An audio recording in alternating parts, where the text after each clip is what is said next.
Hi friends, welcome to my YouTube channel. இன்றைக்கி வந்து நம்ம 4 வகை ஸ்நாக்ஸ் ரெசிபி தான் பார்க்க போகிறோம். இதுக்கு வந்து ஃபஸ்ட்டு மசாலா கடலை எப்படி செய்யலாம்னு பார்க்கலாம். இது எல்லாருக்குமே தெரிஞ்சது தான், ஆனால் நம்ம வீட்டில் செஞ்சுருக்க மாட்டோம்.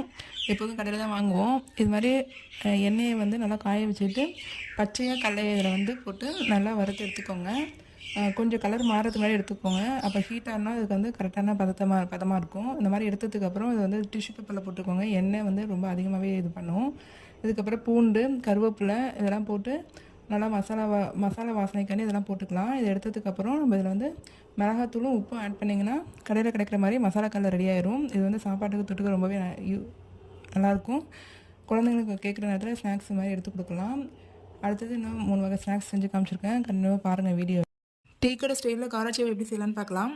இதுக்கு வந்து புழுங்கரிசி மாவு தான் எடுத்திருக்கேன். இட்லிக்கு மாவு அரைக்கும் போது அதில் வந்து அரிசி மாவு மட்டும் எடுத்துக்கோங்க தனியாக. அதில் வந்து 1 கப்பு கடல மாவு சேர்த்து இதில் நம்ம செய்ய போகிறோம். இது வந்து ஓம காராச்சேவு தான் செஞ்சு காமிச்சிருக்கேன். இந்த மாதிரி அரிசி மாவு நல்லா வந்து மெலிசாக இருக்கணும்.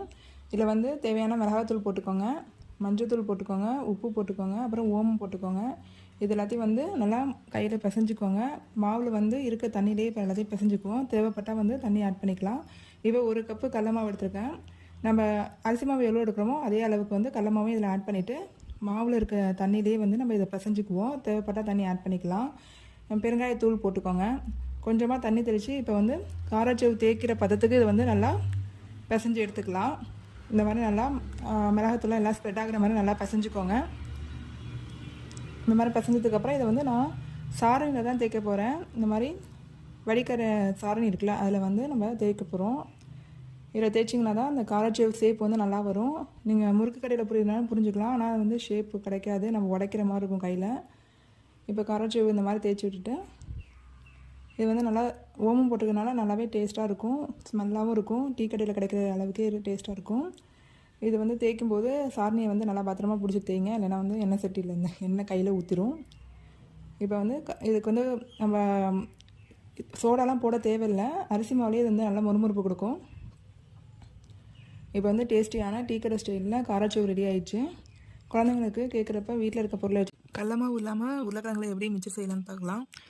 இது வந்து நம்ம ராகி மாவுலேயே செஞ்சு காமிச்சிருக்கேன். இதுக்கு வந்து வேக வச்ச உருளைக்கிழங்கு இந்த மாதிரி தோல் சீவி எடுத்துக்கோங்க. தோல்லாம் உரிச்சதுக்கப்புறம் இதை வந்து மிக்ஸி ஜாரில் இந்த மாதிரி மசிச்சு விட்டு போட்டுக்கோங்க. எல்லா உருளைக்கிழங்கையும் அந்த மாதிரி மசிச்சு பேஸ்ட் ஆக்கிக்குவோம். இதில் வந்து 1 கப்பு மாவு எடுத்திருக்கேன். அரிசி மாவு 1 கப்பை வந்து நல்லா இந்த மாதிரி சளிச்சுக்கோங்க. இதில் வந்து மசாலா ஆட் பண்ணிக்குவோம்.